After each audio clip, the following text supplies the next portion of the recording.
అదేంటి మీరంతా నాస్తికుడు అనుకుంటున్న నాగబాబు హిందువుని అంటున్నాడని అనుకుంటున్నారా? ఆదిశంకరుల అద్వైతం, రమణుల ఆత్మజ్ఞానం, వీళ్ళిద్దరూ చెప్పిన నిరాకార స్వరూపమైనటువంటి ఆ పరమాత్మను నమ్ముతాను. హిందూ అనేది ఒక నమ్మకము, ఒక మతమో కాదు. ఇది ధర్మం, మన జీవన విధానం. అవివేకుల్ని, అజ్ఞానుల్ని ఎడ్యుకేట్ చేసేలా చెప్పాలంటే ఇది ఒక జియోగ్రాఫికల్ ఐడెంటిటీ కూడా. ఆసేతు హిమాచలం నుంచి హిందూ మహాసాగరం వరకు ఈ పుణ్యభూమిలో పుట్టిన ప్రతి ఒక్కడు హిందువే. ఈ దేశంలో, ఈ ధర్మంలో చార్వాకులు కూడా చూడదు. కాబట్టి నేను నికార్సైన హిందువును. నా ధర్మాన్ని గౌరవిస్తూ ఇతరుల్ని కించపరచకుండా బతుకుతున్నా ఒక ప్రౌడ్ సనాతన హిందువుని. అందుకే నాకు ఎమ్మెల్సీగా కౌన్సిల్లో మాట్లాడే అవకాశం రాగానే హిందూ మతం కోసం పాటుపడే అర్చకులు చాలీ చాలని జీతపత్యాల గురించి మాట్లాడారు. మరి వైసీపీ నాయకుల సంగతి ఏంటంటారు?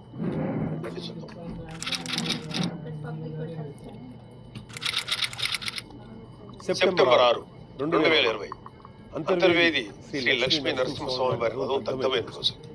రాష్ట్ర వ్యాప్తంగా ఉన్న హిందువులందరి మనోభావాలు దెబ్బతిన్న రోజు. అప్పటి వైసీపీ ప్రభుత్వం ప్రతిపక్షాల ఒత్తిడికి తలొగ్గి కేసుని సిబిఐకి అప్పచెప్తామని చెప్పింది. కట్ చేస్తే 2023లో ఒక హిందూ హక్కుల యాక్టివిస్ట్ ఆర్టీఐ వేశాడు. దానికి సిబిఐ ఏం సమాధానం చెప్పింది తెలుసా? అసలు ఈ కేసు మేము టేకప్ చేయలేదని చెప్పారు. మసిపూసి మారేడికాయ చేయడంలో ఎక్స్పర్ట్స్ అయినటువంటి ఒక్క వైసీపీ నాయకుడైనా దీని మీద మీడియాలో మళ్ళీ మాట్లాడడం చూసారా? అయినా వీళ్ళకి అవతల వాళ్ళ పర్సనల్ జీవితాల మీద ఇంట్రెస్ట్ మన హిందూ దేవాలయాల మీద ఎక్కడ ఉంటుంది?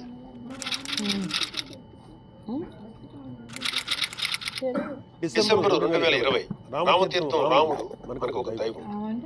మహావిష్ణు అవతారం మాత్రమే కాదు, అంతకు మించి ఈ దేశం తాలూకు ఆస్తిత్వం రామ కథలో ఉంది.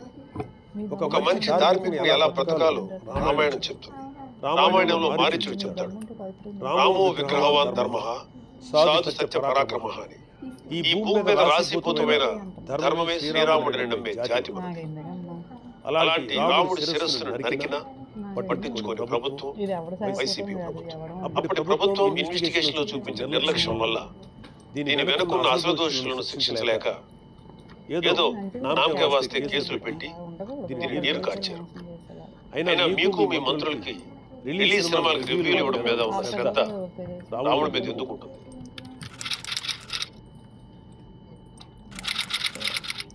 జనవరి 22, 2024 అయోధ్య రామ మందిరం ఇనాగ్రేషన్ కొన్ని దశాబ్దాల సుదీర్ఘ న్యాయ పోరాటం తర్వాత, కొన్ని వందల మంది బలిదానాల తర్వాత హిందువులు కలల కన్నా రామ మందిరం కల సాకారమైంది. దేశమంతా ఒక పండగలాగా దీన్ని సెలబ్రేట్ చేసుకున్నారు. మన రాష్ట్రం నుంచి పవన్ కళ్యాణ్ గారు, చంద్రబాబు నాయుడు గారు కూడా వెళ్లి అందులో పాలు పంచుకున్నారు. కానీ ఈ రోజు హిందువుల మీద ఎక్కడ లేని ప్రేమ వరకు వస్తున్న వైసీపీ నాయకుడు గారు కనీసం ఫార్మాలిటీకైనా ఒక ట్వీట్ గానీ, ఒక వీడియో బయట గానీ పెట్టారా? మరి మీ స్టాండ్ ఏంటో ఓపెన్ గా ప్రజలు చెప్పే దమ్ము అయినా మీకుందా? మీకు వ్యతిరేకించే ధైర్యం లేదు, అలానే అభినందించే సంస్కారం అంతకంటే లేదు.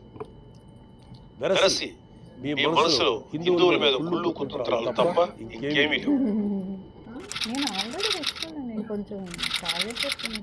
టీటీడీ భక్తులకి భగవంతుడు దూరం చేసిన వైసీపీ పూట గడవని పేదవాడి దగ్గర నుంచి వజ్రాల కిరీటాలు చేయించే కోటీశ్వరుల వరకు అందరి కోరిక ఒకటే, ఆ కలియుగ దైవమైన వెంకటేశ్వర స్వామి వారి దర్శనం ఏడాదికి ఒకసారైనా చేసుకోవాలని. ఒక సామాన్య భక్తుడు నెలలా డబ్బులు కూడబెట్టుకుని మరి ఆయన చూడడానికి కొండ మీదకు వెళ్తాడు. అలాంటి కొండ మీద అకామిడేషన్ ఛార్జీలు మీరు ఒక్కసారి ఎలా పెంచుతారు? నందకం, పాంచజన్యం, కౌస్తుభం, ఒకలామాత గెస్ట్ హౌస్లో 500కి దొరికే రూమ్ ని 1000కి ఎలా పెంచారు? నారాయణగిరి గెస్ట్ హౌస్ లో 1700 రూపాయలు చేశారు. ఇది సామాన్యుణ్ణి భగవంతుడికి దూరం చేసే ప్రయత్నం కదా? నువ్వు ఎవరిని, అదే ఏ మాఫియాని సంతోషపెట్టడానికి చేసావు? అర్థం కాని అమాయకులు అనుకుంటున్నావు ప్రజలు. దర్శనాలు సేవలు అయితే ఇంకా దారుణం. ఏదో కాయగూరల బేరం మాట్లాడు 10,000 చెయ్యి, దీన్ని 5,000 చెయ్యంటూ ఎంత నిర్లక్ష్యంగా మీ సుబ్బారెడ్డి బోర్డు మీటింగ్ లో మాట్లాడాడు మొత్తం రాష్ట్రం అంతా చూసి. అంత చులకన మీకు హిందువులంటే. ఇకపోతే తిరుమల మీద నువ్వు చేసిన దోపిడీ అంతా ఇంత కాదు. ఒకే ఒక ఉదాహరణ చెప్పాలంటే టీటీడీ కామన్ గుడ్ ఫండ్ కి ఇచ్చే కాంట్రిబ్యూషన్ 2.5 కోట్లు ఉండేది. దీన్ని సెప్టెంబర్ 2021లో 50 కోట్లకు ఒకసారిగా పెంచేశాం. అసలు ఇక్కడే కాదు, ఎక్కడ కొండ కనపడినా గుట్టు కొట్టేయాలనుకోవడమేగా మన అలవాటు.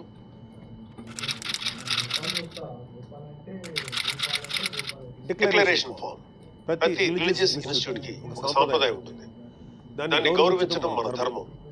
యుధా రాజా తదా ప్రజ అంటారు. నాయకులే రూల్స్ ఫాలో కాకపోతే ఇంకా ప్రజలు ఏం ఫాలో అవుతారు? అయినా బాధ్యత గురించి వైసీపీకి చెప్పడం చెవిటోడి చెవిలో శంఖం ఊదినట్టే. పవన్ కళ్యాణ్ గారు ఆయన కూతురు పొలినాని తిరుమల తీసుకువెళ్ళినప్పుడు ఆ అమ్మాయి మైనర్ అయినా కూడా ఒక గార్డియన్ గా ఆ అమ్మాయి తరఫున డిక్లరేషన్ ఇచ్చారు. పవన్ కళ్యాణ్ గారి సతీమణి అన్నా గారు కూడా డిక్లరేషన్ ఇచ్చారు. ఇంతెందుకు, ఈ దేశ రాష్ట్రపతి అబ్దుల్ కలాం గారు కూడా తిరుమలలో డిక్లరేషన్ పంపిన సంతకం చేసి అక్కడి నుంచి సాంప్రదాయాన్ని గౌరవించారు. నువ్వు కలాం గారి కన్నా గొప్పోడివా? డిక్లరేషన్ ఇవ్వకుండా వెళ్ళటమే కాక మీ మంత్రి వచ్చి ఆడి అమ్మ మొగుడు కట్టాడ తిరుపతి గుడి అని అంటాడా? అలా తలపొగురు మాటలు మాట్లాడితేనే జనాలు 151లో మధ్యన 5 తీసేసి 11 ఇచ్చారు. అయినా నువ్వు ఏమైనా మారావా? లేదు. డిక్లరేషన్ అడిగారు అని తిరుమల పర్యటన క్యాన్సిల్ చేసుకున్న చరిత్ర ఉంది. ఆయన సెక్యులర్ ప్లేస్ కి రిలీజియస్ ప్లేస్ కి తేడా తెలియని నిన్ను ఎడ్యుకేట్ చేయడం మా వల్ల కాదు. ఇక ఫైనల్ గా మన కల్తీ నెయ్యి వ్యవహారం గురించి చెప్పాలి. పాపం ఈ రోజు దోశ ఎక్కువైనట్లుంది. రేపు మాట్లాడుకుందాం. Stay tuned.